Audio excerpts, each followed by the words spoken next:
ਸਿਆਸਤ ਆਪਣੇ ਸਿਖਰ ਤੇ ਹੈ। ਇਸੇ ਵਿਚਾਲੇ ਮਨਜਿੰਦਰ ਸਿੰਘ ਸਿਰਸਾ ਤੇ ਸੁਖਪਾਲ ਖਹਿਰਾ ਤੇ ਸੀਐਮ ਬਣ ਗਏ ਨੇ ਜੀ। ਮਾਮਲਾ ਕੀ ਹੋ ਗਿਆ? देखो, मामला अश्लील वीडियो नाल संबंधित है क्योंकि सुखपाल सिंह खैरा ने दावा किया सीगा कि उन्होंने कोल कोई कथित वीडियो पहुंची है किसी मंत्री दी। उस तो बाद फिर सारा माजरा तुहानूं पता सोशल मीडिया ते इन्नी डिमांड मेरे ख्याल दे नाल कदे किसी मंग दी होर दी नहीं होनी जिन्नी वीडियो मंगण दी है कि वीडियो भेज। इन्नी तां लोग दिवाली नहीं उडीकदे शिद्दत दे नाल जिन्नी ये वीडियो उडीकण डे ਇਹਦੇ ਚ ਕੀ ਨਿਕਲਣਾ।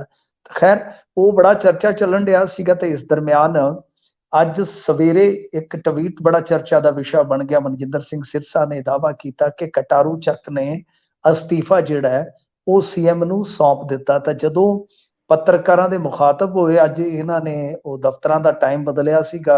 ਮੰਤਰੀ ਸਾਹਿਬ ਸਿਵਲ ਸੈਕਟਰੀਏਟ ਦੇ ਵਿੱਚ 7:28 ਤੇ ਪਹੁੰਚੇ ਸਨ ਤਾਂ ਆਪਣੀ ਇਸ ਸ਼ਾਨਾਮਤੀ ਪ੍ਰਾਪਤੀ ਤੇ ਉਹ ਖੁਸ਼ੀ ਜ਼ਾਹਰ ਕਰ ਰਹੇ ਸੀ ਕਿ ਅਸੀਂ ਅਧਿਕਾਰੀ ਜਿਹੜੇ ਆ ਹੁਣ 7:30 ਸੱਦਿਆ ਕਰਾਂਗੇ ਦਫ਼ਤਰਾਂ ਦੇ ਵਿੱਚ।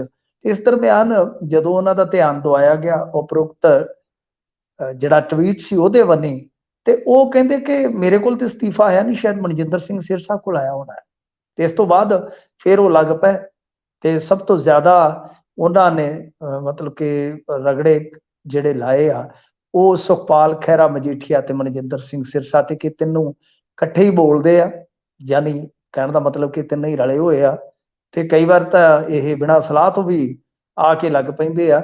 ਮਜੀਠੀਆ ਹੋਰਾਂ ਦਾ ਹਾਲ ਤੇ ਇਹ ਆ ਕਿ ਮਤਲਬ ਕਿ ਕਈ ਵਾਰ ਪੱਤਰਕਾਰਾਂ ਨੂੰ ਕਹਿ ਦਿੰਦੇ ਫੋਨ ਕਰਕੇ ਸੁਖਪਾਲ ਖਹਿਰੇ ਹੋਰੀ ਕਿ ਭਾਈ ਆ ਜਾਓ ਜੇ ਵਿਹਲੇ ਆ ਤੇ ਤੁਸੀਂ, ਮੈਂ 2 ਘੰਟੇ ਹੋ ਗਏ ਵਿਹਲਾ ਬੈਠਾ, ਆ ਜਾਓ ਗੱਲ ਕਰ ਲਈਏ। ਮਤਲਬ ਕਿ ਜਿਹੜੀਆਂ ਚੀਜ਼ਾਂ ਮਾਨ ਸਾਹਿਬ ਹੋਰੀ ਖੁਦ ਕਰਦੇ ਰਹੇ ਨੇ, ਪ੍ਰੈਸ ਕਾਨਫਰੰਸਾਂ ਸੱਦ ਕੇ ਪੱਤਰਕਾਰਾਂ ਦੀਆਂ ਮਿੰਨਤਾਂ ਕਰ ਕਰਕੇ ਕਿ ਫਲਾਣੀ ਥਾਂ ਤੇ ਅੱਜ ਸਾਡਾ ਲੀਡਰ ਪਹੁੰਚ ਰਿਹਾ, ਵੀਰ ਬਣ ਕੇ ਪਹੁੰਚ ਜਾਇਓ। ਇਹ ਚੀਜ਼ਾਂ ਅਸੀਂ ਆਪ ਦੇਖੀਆਂ ਨੇ, ਅਸੀਂ ਖੁਦ ਉਹਨਾਂ ਸਟੇਸ਼ਨਾਂ ਤੇ ਕੰਮ ਕੀਤਾ ਜਿੱਥੇ ਇਹਨਾਂ ਦੇ ਲੋਕਲ ਲੀਡਰ ਆ ਕੇ ਮਿੰਨਤਾਂ ਤਰਲੇ ਕਰਦੇ ਹੁੰਦੇ ਸੀਗੇ। ਅੱਜ ਇਹ ਮਜ਼ਾਕ ਕਰਦੇ, ਇਹਨਾਂ ਨੂੰ ਫਤੂਰ ਚੜਿਆ ਇਹਨਾਂ ਦੇ ਸਿਰ ਨੂੰ, ਹੋਰ ਕੋਈ ਗੱਲ ਨਹੀਂ। ਅੱਜ ਉੱਥੇ ਜਲੰਧਰ ਚ ਕਹਿ ਰਹੇ ਸੀ ਕਿ ਪੱਤਰਕਾਰ ਮੈਨੂੰ ਕਹਿੰਦੇ ਜੀ ਪਹਿਲਿਆਂ ਦਾ ਦਿਮਾਗ ਖਰਾਬ ਹੋ ਜਾਂਦਾ ਸੀਗਾ ਕੁਰਸੀ ਤੇ ਬੈਠ ਕੇ, ਮੁੱਖ ਮੰਤਰੀ ਦੀ ਕੁਰਸੀ ਤੇ ਬੈਠ ਕੇ, ਤੁਹਾਡਾ ਦਿਮਾਗ ਨਹੀਂ ਖਰਾਬ ਹੋਇਆ। ਮੈਂ ਕਹਿੰਦਾ ਇਹ ਦੁਨੀਆ ਦਾ ਸਭ ਤੋਂ ਵੱਡਾ ਝੂਠ ਹੈ। ਇਹ ਬਹੁਤੇ ਜਿਹੜੇ ਤੁਰੇ ਫਿਰਦੇ ਇਹਨਾਂ ਦਾ ਦਿਮਾਗ ਖਰਾਬ ਹੀ ਕੀਤਾ ਹੈ। ਪਤਾ ਨਹੀਂ ਕੋਈ ਤਾਕਤ ਦਾ ਕੈਮੀਕਲ ਆ ਜਿਹੜਾ ਜਾ ਕੇ ਪਾਵਰ ਦੇ ਵਿੱਚ ਤੇ ਇਹਨਾਂ ਦੇ ਮਾਈਂਡ 'ਚ ਬਣਦਾ ਹੈ ਉਹ। ਤਾਂ ਇਹ ਜਿਹੜੀ ਗੱਲ ਆ ਕਿ ਬਈ ਇਹ ਹੈ ਉਹ ਚਾਰ ਜੁਮਲੇ ਸੁਣਾ ਕੇ ਜਿਹੜੀ ਕੰਮ ਦੀ ਗੱਲ ਤੇ ਉਹ ਤੇ ਕੀਤੀ ਨਹੀਂ ਕਿ ਕੀ ਤੁਸੀਂ ਜਾਂਚ ਪੜਤਾਲ ਕਰਾਓਗੇ।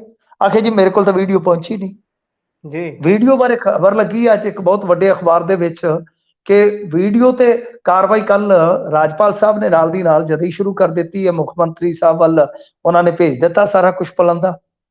ਤੇ ਜੇ ਨਹੀਂ ਵੀ ਤੇ ਤੁਸੀਂ ਉਥੋਂ ਵੀਡੀਓ ਤੁਸੀਂ ਮੰਗਾ ਸਕਦੇ ਹੋ।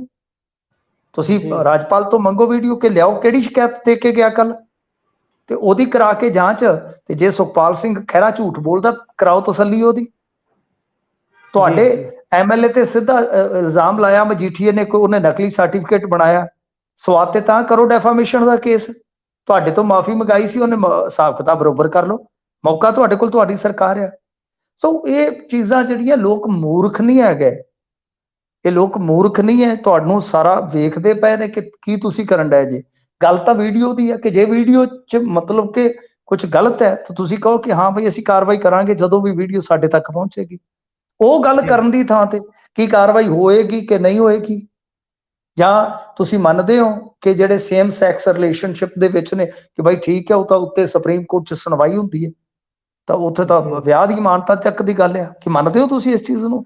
ਜੇ ਵੀਡੀਓ 'ਚ ਇਹੋ ਜਿਹਾ ਕੁਝ ਨਿਕਲ ਆਉਂਦਾ ਤਾਂ ਫਿਰ ਜੇਕਰ ਮਤਲਬ ਕਿ ਝੂਠੀ ਪਾਈ ਜਾਂਦੀ ਹੈ ਤਾਂ ਤੁਸੀਂ ਵੱਜ ਕੇ ਕਹੋ ਕਿ ਅਸੀਂ ਕਾਰਵਾਈ ਕਰਾਂਗੇ ਜਿਹਨੇ ਝੂਠੀ ਸ਼ਿਕਾਇਤ ਕੀਤੀ ਹੈ। ਸਾਡੀ ਸਰਕਾਰ ਨੂੰ ਬਦਨਾਮ ਕਰਨ ਦਾ ਯਤਨ, ਮਤਲਬ ਕਿ ਲੌਜੀਕਲੀ ਗੱਲ ਕਰੋ। ਐਵੇਂ ਬਸ ਗੇਰ ਪਾ ਲੈਣਾ। ਆਖੇ ਪਿੰਡਾਂ 'ਚ ਮਿੰਨੀਆਂ ਬੱਸਾਂ ਹੀ ਹੈ ਨਹੀਂ ਗਿਆ। ਕਿਹੜੇ ਪੰਜਾਬ 'ਚ ਰਹਿੰਦੇ ਹੋ ਤੁਸੀਂ ਜੀ? ਕਿਹੜੇ ਕਹਿੰਦੇ ਜੀ ਪਿੰਡਾਂ 'ਚ ਮਿੰਨੀ ਬੱਸ ਹੀ ਹੈ ਨਹੀਂ ਗੀ। ਤੁਸੀਂ ਵੀ ਸੁਣੀ ਹੋਣੀ ਪ੍ਰੈਸ ਕਾਨਫਰੰਸ ਜੀ ਸਵੇਰੇ, ਨਹੀਂ ਤਾਂ ਸੁਣ ਲਿਓ। ਕਹਿੰਦੇ ਜੀ ਤੁਸੀਂ ਮੈਨੂੰ ਦੱਸੋ ਇਹ ਸੱਚ ਹੈ?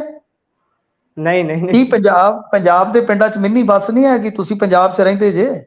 ਹੁਣ ਤਾਂ 5G ਪਿੰਡਾਂ ਦੇ ਕੋਨੇ ਤੇ ਪਹੁੰਚ ਗਿਆ ਜੀ। ਇਹ ਉਸ ਨੂੰ ਛੱਡ ਦਿਓ। ਹਾਂਜੀ ਉਹਨੂੰ ਵੀ ਛੱਡ ਦਿਓ, ਚਲੋ ਕੋਈ ਗੱਲ ਨਹੀਂ ਹੈ। ਪਰ ਇਹ ਕਹਿੰਦੇ ਕਿ ਕਿਸੇ ਪਿੰਡ 'ਚ ਮਿੰਨੀ ਬੱਸ ਹੈ ਨਹੀਂ ਗੀ। ਦੱਸੋ ਅਸੀਂ ਮਿੰਨੀ ਬੱਸਾਂ ਲਵਾਵਾਂਗੇ। ਪਤਾ ਜੀ ਨਹੀਂ ਕੀ ਮਤਲਬ ਕਿ ਚੱਲਦਾ ਪਿਆ। ਖੈਰ ਗੱਲ ਇਹ ਆ ਕਿ ਕਿੱਥੇ ਬੁੱਢੀ ਦਾ ਮਰਨਾ ਤੇ ਕਿੱਥੇ ਹਾਲੋਕੜੂ। ਮਸਲਾ ਤੇ ਇਹ ਆ ਕਿ ਜਿਹੜੀ ਗੱਲ ਦਾ ਜਵਾਬ ਦੇਣਾ ਸੀ ਉਹ ਦੇਣ ਦੀ ਥਾਂ ਤੇ ਆਖੇ ਜੀ ਇਹ ਜਿਹੜੇ ਕੱਢੇ ਵੱਡੇ ਆ ਛੱਡੇ ਆ ਪਾਰਟੀਆਂ ਚੋਂ, ਏਦਾਂ ਸੁਖਪਾਲ ਖਹਿਰਾ ਮੇਰੀ ਕੁਰਸੀ ਤੇ ਬਹਿ ਜਾਂਦਾ ਹੁੰਦਾ ਸੀ, ਕਟਾਰੂ ਚੱਕ ਨੂੰ ਕਦੇ ਇਹਨਾਂ ਨੇ ਟਿਕਟ ਦਿੱਤੀ ਸੀ, ਗੱਲਾਂ ਹੋਰ ਦੀਆਂ ਹੋਰ। ਵੀਡੀਓ ਬਾਰੇ ਮਤਲਬ ਕਿ ਪੈਰਾਂ ਤੇ ਪਾਣੀ ਨਹੀਂ ਪੈਣ ਦਿੱਤਾ ਇਹਨਾਂ ਨੇ। ਜੀ ਸੋ ਉਹ ਤਾਂ ਸਟਾਇਰ ਕਰਦੇ ਰਹੇ ਨੇ, ਉਹਨਾਂ ਨੂੰ ਸ਼ੁਰੂ ਤੋਂ ਇਸ ਚੀਜ਼ ਦੀ ਤਾਂ ਕਲਾ ਹੈ ਕਿ ਕਿਹੜੇ ਗੱਲ ਦਾ ਜਵਾਬ ਦੇਣਾ ਤੇ ਕਿਹੜੀ ਦਾ ਨਹੀਂ ਦੇਣਾ, ਤੇ ਗੱਲ ਘਮਾਉਣੀ ਕਿੱਦਾਂ, ਇਹ ਤਾਂ ਉਹ ਖੂਬ ਜਾਣਦੇ ਨੇ।